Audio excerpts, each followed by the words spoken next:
So we're back with some more Slay the Spire 2. I just wanted to play a game I could chill out with. I didn't upload yesterday. That's my bad. I was just a little bit busy, but I'm back today. So with that being said, we actually have a decent bit of stuff to talk about. So there's some stuff with Marathon. There's this stuff with a game called Time Takers, which I'll get into that when we eventually get to it. And then also we had some stuff regarding Slay the Spire 2, which is actually kind of convenient. But if you guys do end up liking this video, make sure you guys do drop a like down below. And if you want to see some more of this type of content, I upload pretty much every single day, so drop a sub. So some stuff I ended up seeing about Marathon is that it actually ended up selling roughly 2 million copies, and there are some estimates of like what platform sold what, but I don't know how accurate that stuff is. However, I do know at the very least that it sold roughly 2 million copies, which is pretty cool. I think that that's really good, especially for an extraction shooter that is already in a niche, and then you have a lot of interesting individuals on Twitter hating on it. So I'm actually like really glad that it's finding a community. I did also see it's holding pretty steadily in terms of like who's playing it and all that, so that's also really nice to see. I'm glad to see that that game is doing well. I'm enjoying it. I have been playing it. It's a lot of fun, I'm not gonna lie. I did also end up seeing that Slay the Spire 2 ended up selling, I believe it was 3 million copies in a singular week, which is absolutely insane, by the way. And I just want to say, great job. Like, truthfully, I mean, you gotta remember, Slay the Spire, for a lot of people, is like the indie game. For a lot of people, it was the reason that they started to play like deck builders or roguelikes in general. And honestly, Megacrit did an insane job with this game, with the first game. It's just incredible what they've done. I mean, Jesus, man. Definitely, it's definitely like an indie game sweep. I cannot deny that. And I'm absolutely incredibly happy for the studio of Megacrit. I'm glad that they have been able to do that, especially with, like I said, just an indie title. You know what I mean? Like, this is not AAA. This is not AA. The game isn't even out yet fully. It's in early access. And the best part is most people agree this game has enough content to be a full game, which is just insane to me that people kind of just collectively agree with that. Like, this game doesn't even feel like an early access title. That's how much there is in it. Like I said, I'm very, very happy with Megacrit. I'm very happy that they have seen success through all of it, you know, through the first game, the second game. Hopefully the future holds well for Megacrit. I think it's an insane testament to indie games in general, because, you know, we've had Hollow Knight Silksong come out last year, right? Slay the Spire 2 with alongside as well, don't get me wrong, we also had Hades 2 come out last year too. So it's not like these games are just sort of like popping up. These are a bunch of indie devs just putting out banger after banger, you know what I mean? It's like I said, it's incredible. See, these are all Poison. I don't really have like Poison going on, so I don't want to take any of them, unfortunately. Speaking of indie games though, one of my favorite indie developers, I don't really know how to refer to it, but one of my favorite indie series is Light Fairy Tale just released episode 3. I've been waiting for that episode 3 for, I think, 4 years now, because originally I think it was planned for 2023. It didn't end up happening, and then what I'm almost positive ended up happening was they were developing a different game alongside it, and because they're an indie dev, it's kind of hard to, you know, be able to like get all the money and stuff ready for it. So either way, they finally have released episode 3. It's by Miyu Works. I used to actually be followed by them on Twitter. Funny enough, they followed me on Twitter, and I was really excited, you know, because like I said, one of my favorite indie series is Light Fairy Tale, so I'm very happy with that. They plan to release the game to console eventually. They just have to work it out and sort of like iron out anything that might, you know, be buggy with it or whatnot. So yeah, if you guys are on Steam and you guys want to check that one out, if you own, I think, the first 2 games, the game is like $9. It's on sale right now, which is really insane. Like, the fact that they're releasing the game on sale is absolutely incredible. And they actually, they kind of intentionally did it so that you could afford the second game almost for basically nothing, which is just incredible. So I obviously have it. I don't know if I'll make videos on that series. However, I am going to be playing it. So if you guys also end up playing it, let me know. It's a series that reminds me of like old sort of turn-based games, JRPGs specifically. It's really nice, actually. It's really fun. So I can't wait to play that after I upload this. But I also did mention that I was going to talk about this game called Time Takers. It opened up its playtest, or I shouldn't say that. It opened up the pre-download for the playtest, which is odd because they said in the email, they were like, the playtest is ready, and then the servers are down because the game isn't out yet. And I'm just like, are we okay?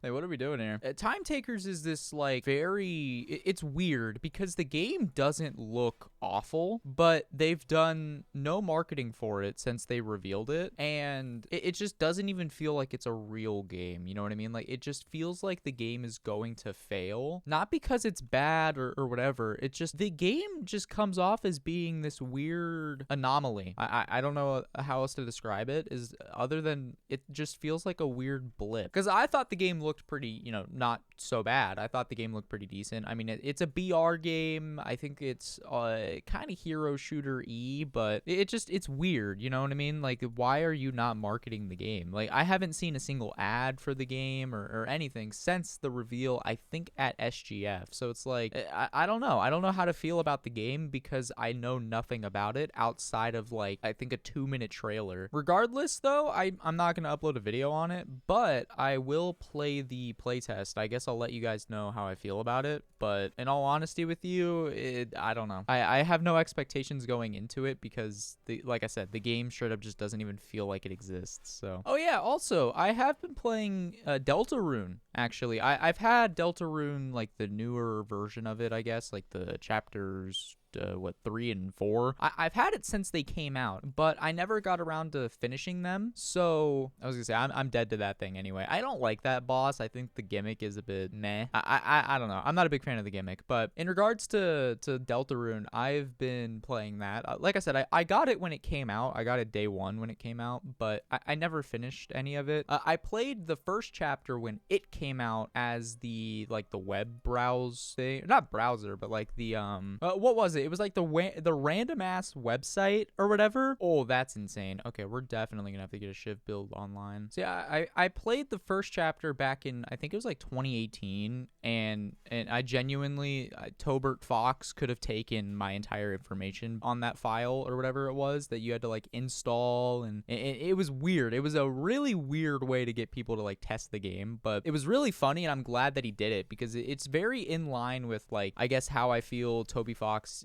treats like game development and stuff. So it's really funny. And then I shouldn't say I never kept up with it. The issue was that nothing was coming out about it, and it sort of like sank into a place that I feel like I was into it in chapter 1 to like a degree. It wasn't like I was into it like I was like Undertale, right? Because with Undertale, it was almost instantaneously like, this is one of my favorite games of all time. Still is. Absolutely still is. That game is incredible. But Deltarune is definitely, I'm feeling it now more than I was before, if that makes sense. I think chapters 2 and 3, but especially 2, sort of like clued me into like the vibe of Deltarune, you know what I mean? Because like before, it was kind of whatever to me, but I didn't hate it. I wasn't in love with it like I was with Undertale, because like I said, immediately with Undertale, it hit me like absolute crack, just instantaneously, you know what I mean? And then, like I said, with Deltarune, it took 2 chapters roughly to get me there, but chapter 2 was still my favorite one. I'm on chapter 3 right now. I like chapter 3. I just think that chapter 2 at the current is my favorite, which is actually, it's funny because initially I played chapter 2 a year ago, or I started it. At least I think I started it. I started it like a year ago because I played through chapter 1, and then I wasn't super hooked, and so I ended up sort of like sidelining it. Also because just a bunch of other stuff came out around the same time. I think Stellar Blade came out like not even a week later or something like that. So I ended up just playing Stellar Blade on PC. So I didn't want to like sideline the game for as long as I did. It's just like the collision of different stuff releasing around that time kind of led to that. We're gonna do this and this so I can take as little damage as I can. I only have 1 defend card. We'll do this. 3 health. Are you fucking joking? Come on. I hate this boss, man. Oh, yeah. Okay, yeah. This is a really good Shiv deck, actually. Holy. All right, I gotta heal, unfortunately. I can't upgrade anything.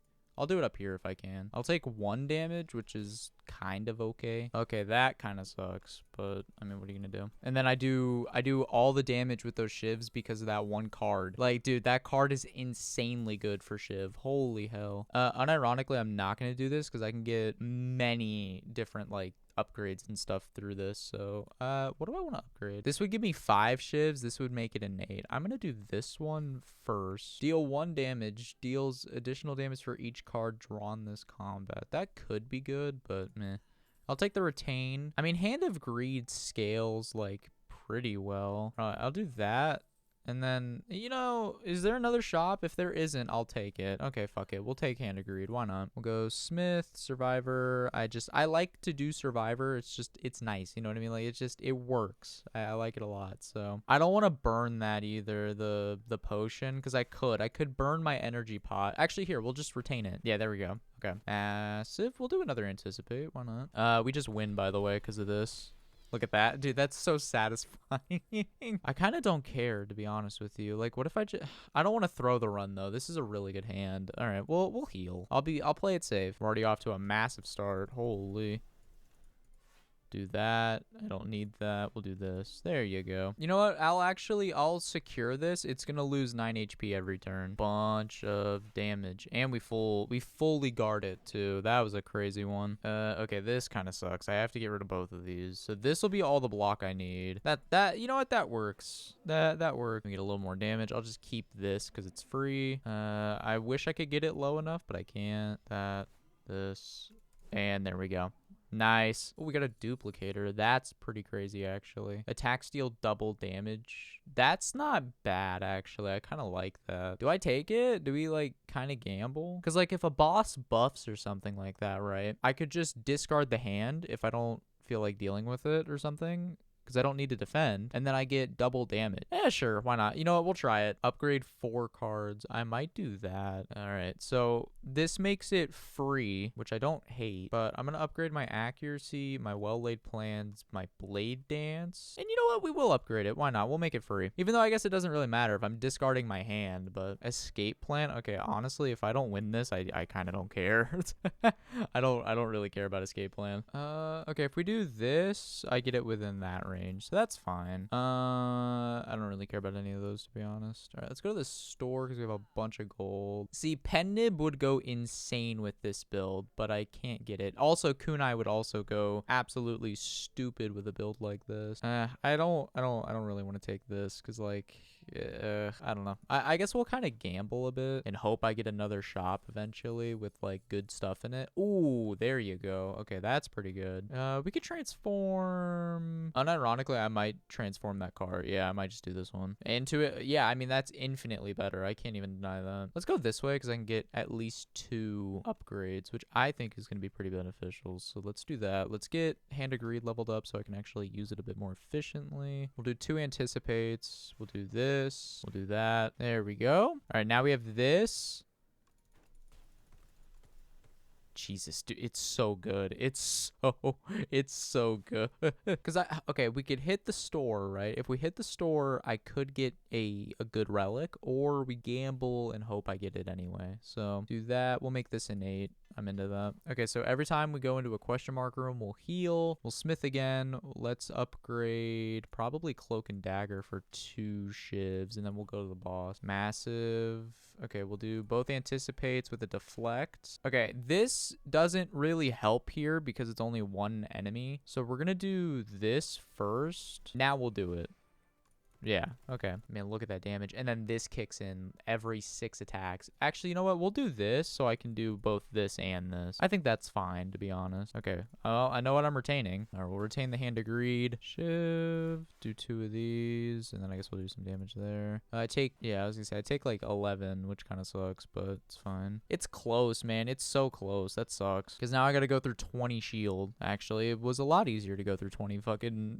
There we go. All right, I'll take that. Get some cycling in. Okay, it's you. Pretty good damage. Okay, now this is one where I want that. 100%. This is a turn where I want that. We'll do this. I'm going to do it. I'm going to take 16 damage, which yeah, it kind of sucks, but I was really hoping I'd get it. Still didn't get it. Oh man, that kind of sucks. Okay, we'll do 10 damage to everything. This does 20 damage. This does, there we go. It gives me it after everything is already dead. Man, come on. It's not my cleanest, not by a long shot, but I'll take it. Storm of Steel I've never really liked. Not even in the first game. I didn't really like it there either. All right, Well Laid Plans off rip is really good. This is a good setup turn, so I'm actually gonna discard the whole hand after that. Massive. This is a massive one, actually. Hold on a minute. This could go crazy. We do that. We basically just tanked the whole thing. Do this. Do that. We'll use a Frantic Escape. Ah, it's close, man. It's so close. We'll do that. I don't need to do another Frantic because I guarantee you I get it right here. Yep, there it is. Ooh, boy. Okay. Double your block gain this turn. See, now that's something I want. All right, what do we got? Put a random power from your draw pile into your hand. Okay, I want that. That sounds fun. And it's free. Okay, that's a fun one. Okay, I'm going to take a decent chunk of damage here, which kind of sucks. But I'm going to do this so I can go like that. I took a lot less damage than I thought I was. I'm not going to lie. Jesus.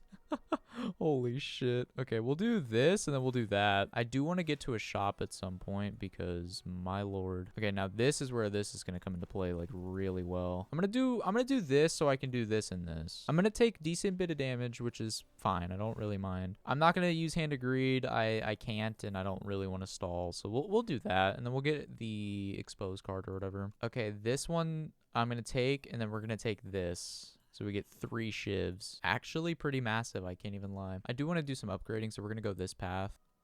Oh my god, that was free. That's insane. I only took 3 damage out of all that. That was crazy. All right, here we go. Now the damage is going to start running up. And I have more now because of them dying. Him spawning stuff in just let me do that. And we get another shiv card. All right, let me look at the map again. We'll have another one I could heal at. But I think at 37, I'm like way more confident. Also, this is free. Absolutely. Absolutely. Oh, please give me it. Oh my god, and it's free.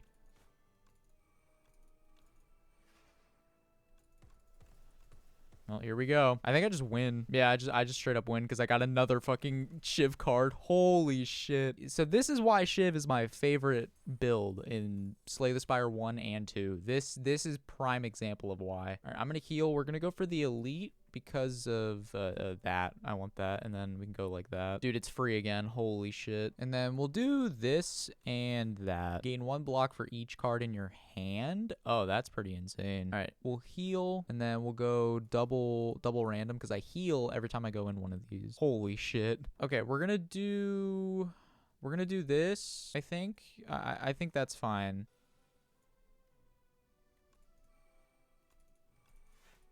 There we go. Shout out that card. That is one of my favorite cards in the game at the moment. Let me tell you, that is insane that I just double my block gain for a turn. It's so good. All right, we're going to do vulnerable. We do some more damage, even though I just used a shiv, I'm pretty sure. I need to somehow manage to get...